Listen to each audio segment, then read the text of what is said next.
Hello, listeners, and welcome to an emergency episode of Cognitive Dissidence. As usual, I'm your host. I'm Jacob Shapiro. I'm a partner and the director of geopolitical analysis at Cognitive Investments. Unless you are living under a rock, you know why I'm here talking to you on a Saturday. I'm recording here at 9 a.m. Central Time. Hopefully we'll get this up as soon as we can afterwards, although that depends on my podcast producer also being ready to do stuff on Saturday morning. Thanks for doing this on a Saturday morning, Russia. But we're here to talk about the armed rebellion, the insurgency, the mutiny, the potential coup that is happening in Russia. Well, it started yesterday and going into today. I missed my normal pickup basketball this morning because I rolled straight out of bed and got straight to analysis. I haven't even had my coffee yet. I'm dangerously recording a podcast before we get caffeine in my system. Before I offer a few insights, such as they are, I want to make a couple disclaimers. The first is I'm the guy who said that Russia was not going to invade Ukraine. So I want you to know ahead of time. I think that makes me a better analyst. It means I'm much more trigger shy about making pronouncements here, but I was wrong about Russia invading Ukraine, and that goes on my record, and you should know about that before we start engaging in analysis of what's going on with Russia so far. I did not have my finger on the pulse of the Putin regime then, and I certainly don't have my pulse or my finger on the pulse of the Putin regime now. The second thing, and I really am honored by the fact that so many of you come to me as a trusted source of information here, but I'm ultimately an analyst, and I'm a strategic analyst. I think about things at a high level. As Rob and I often talk on this podcast, I'm a deep generalist. When you get into things like this, where events are developing rapidly in the moment, I can offer context. I can often parse through a lot of information and tell you what is legitimate and what is not. But in some ways, I am also a spectator here. This is one of the things that's wrong with our media system right now. You should not be bringing in analysts right now to talk about this necessarily. You can bring us in sort of at the end for 2 or 3 minutes, but it's reporters on the ground. It's people with networks on the ground trying to get access to information, trying to figure out what's going on. That's the most important thing, especially because there is such a fog of information here. Remember, the Russia-Ukraine war is still ongoing. So we're in the middle of a Russia-Ukraine war, and now we have all of these different posts. A couple takeaways that I want you to have.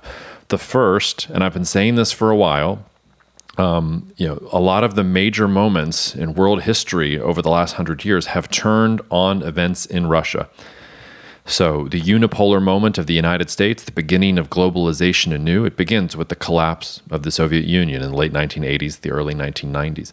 You want to go back further, the Russian Revolution in 1917 and the collapse of the Russian Empire leads to the rise of global communism, leads to the Cold War, is a major factor in World War II and also in how World War I ended. So Russia may not seem that important, and events that are happening in Russia today may not seem like they affect you, but when change like this happens in Russia, it usually reverberates throughout the world over a period of years.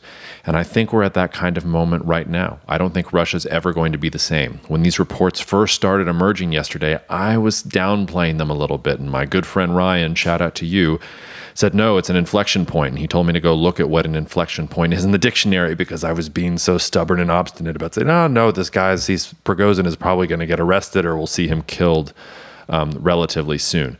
I think we're in that kind of moment. So I think we're in a real turning point here for Russia, and there's no going back. Even if Putin is able to bring Prigozhin and the Wagner guy, the Wagner groups, is it Wagner or Wagner? I don't know. I'm going to say Wagner. If that's wrong, make fun of me on Twitter or something like that. These Wagner group guys, even if you can get the situation under control, you've had Russia on Russia fighting now inside of Russia itself, and that is going to be, that's the beginning of a Russian civil war. It is certainly probably the beginning of the end of the Russian state.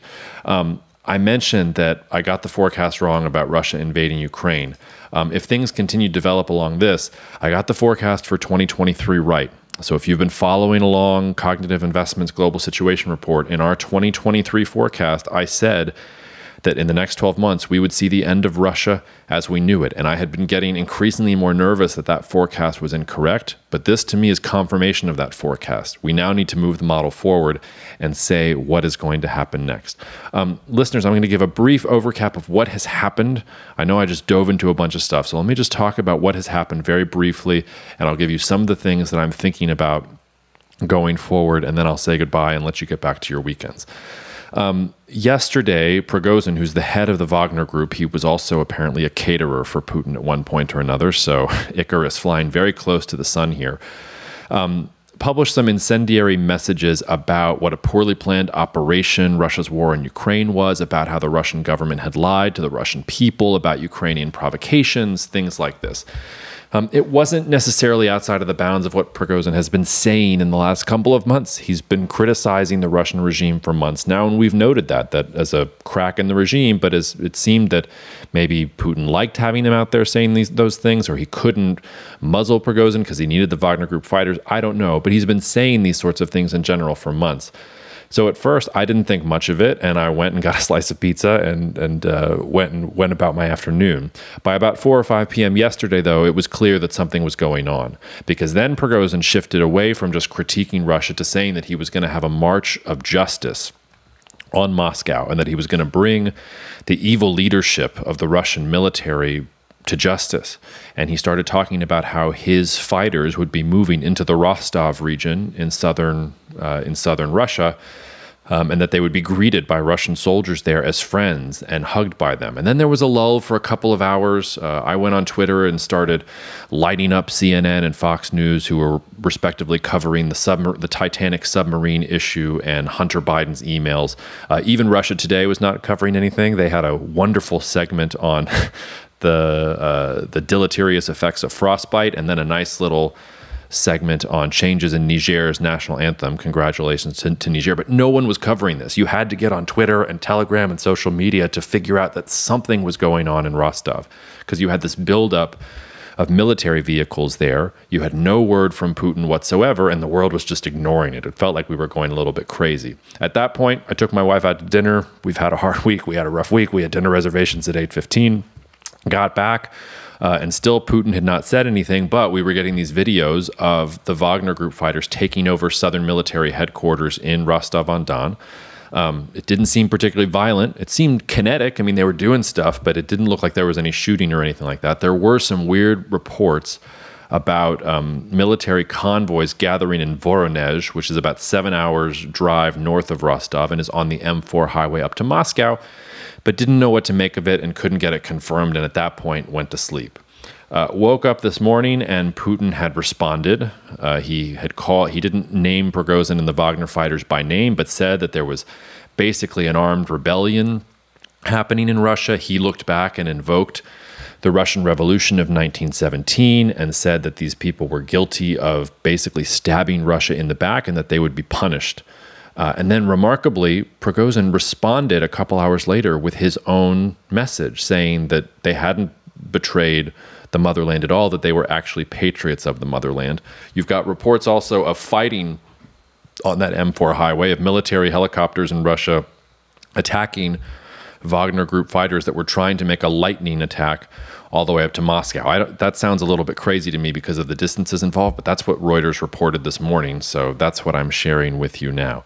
It looks like Prigozhin right now is in Rostov-on-Don. There is some videos of him talking with a southern military defense deputy, something like that, saying that they were going to stay there and they wanted the Ministry of Defense and all these top-level Russian officials to come to them. I don't know how to parse any of that going forward. But as of 9 a.m. Central Time here today, that's where we are. When we start thinking about analysis here, I'm going to start in a little bit of a weird place. I think it's really weird that Prigozhin is still out there making videos and distributing information. Going back to my geopolitical futures days, I covered how the Russian government was basically trying to assert control over the Russian internet space, to the extent that they should have been able to shut off internet whenever they identified a threat. Now, they were mostly thinking about external threats, but they should have also been able to manage internal threats. So he's out there broadcasting still, and that doesn't make any sense to me. I don't know whether that's because the Kremlin wants him to be broadcasting. Maybe they can't control him. Maybe the loss of control is really into all these different ministries that have no sympathy for Putin anymore and want to see Prigozhin, as crazy as he is, win. I don't know. It's weird, and it's something that I'm thinking about quite a lot. We don't know exactly how many Wagner Group fighters we're talking about here. Prigozhin claims that he has 25,000. That should not be enough to conquer Moscow, and we're talking about conquering Moscow here. This is not a coup attempt. it might be setting the stage for somebody else to make a coup. Maybe they're going to chill in Rostov-on-Don and they're going to hope that somebody goes and takes Putin out and then, legitimates what they've been doing. But this is not a coup attempt. This is a rebellion, mutiny, insurgency, whatever you want to call it. And the Wagner Group fighters should not have enough fighters to pull this off. That said, all of Russia's best fighters are in Ukraine. They've taken casualties in a grisly war for over a year now. Maybe Russia doesn't have enough forces to defend against this. Is Russia really going to call in air support to attack some of the Wagner Group fighters if it gets to that? These are all questions that we're thinking about. Either way, though, we've seen actual fighting between pro-Putin forces and anti-Putin forces. That's a fact. And I'm absolutely gobsmacked by that fact. Even though in our 2023 forecast, I said this was going to be the end of Russia as we knew it. It's quite different to see it play out in real time like this. I don't know where Prigozhin goes from here. If I were him and I was worried about my survival, hunkering down in a city of 1 million+ people that is a key logistics depot for the Russia-Ukraine war, that seems like a good place to guarantee my survival. But this dude probably doesn't care about survival at this point. He's just taken on Vladimir Putin and the Russian Defense Ministry and the Russian army.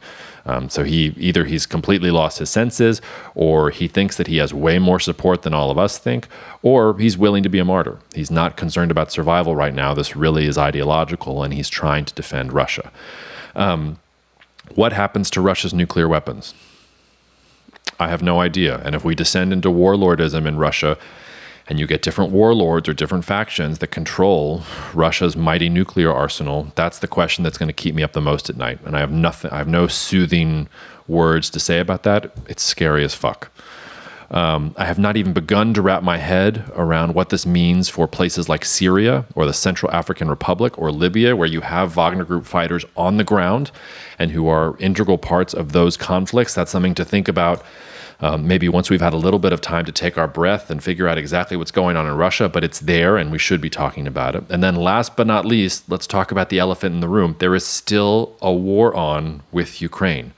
Now, I was arguing with Marco Papich on this podcast and again yesterday on Twitter. He thinks the offensive is a joke. It's not going to succeed, all these other things.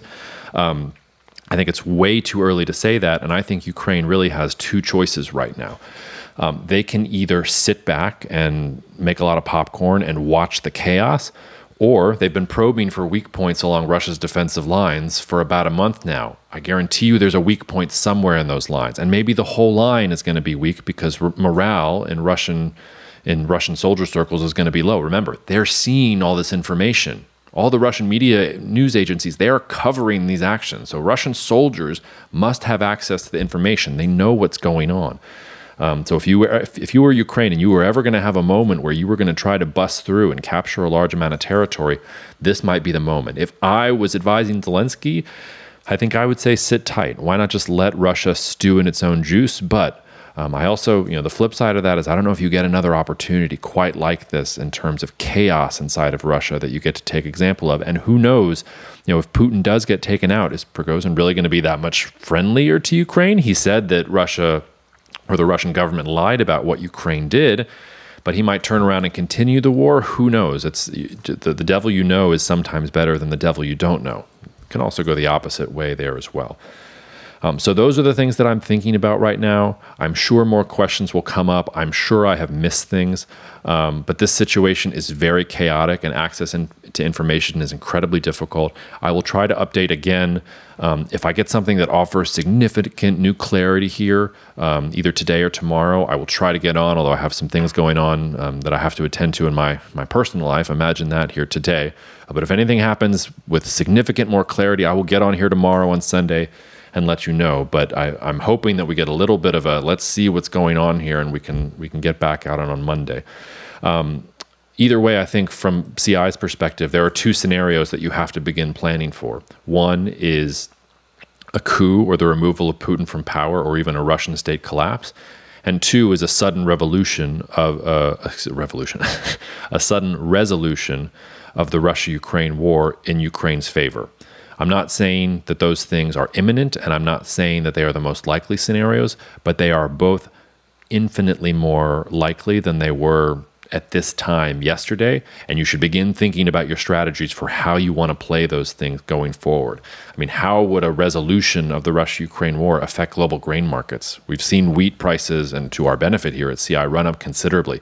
What if suddenly the war isn't that big of a deal? What if Russia's fighting internally and suddenly Ukraine has access back to its territory and can move things in and out of the Black Sea? Again, not saying that's going to happen. I'm saying it is one of the scenarios that you should be playing for, or at least preparing for right now. In that sense, this chaos, this fog of war, it gives us some time to prepare for the possibilities, even if we don't know what's going to happen going forward.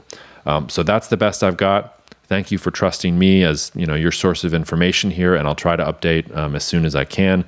Be skeptical about everything you read, but this is for real. This is no joke, and I really do think we need to start preparing for some of those scarier scenarios that I talked about. So enjoy your Saturday. Cheers. See you out there.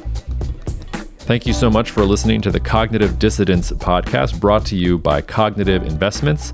If you are interested in learning more about cognitive investments, you can check us out online at cognitive.investments. That's cognitive.investments. You can also write to me directly if you want at jacob@cognitive.investments. Cheers, and we'll see you out there. The views expressed in this commentary are subject to change based on market and other conditions. This podcast may contain certain statements that may be deemed forward-looking statements. Please note that any such statements are not guarantees of any future performance, and actual results or developments may differ materially from those projected. Any projections, market outlooks, or estimates are based upon certain assumptions and should not be construed as indicative of actual events that will occur.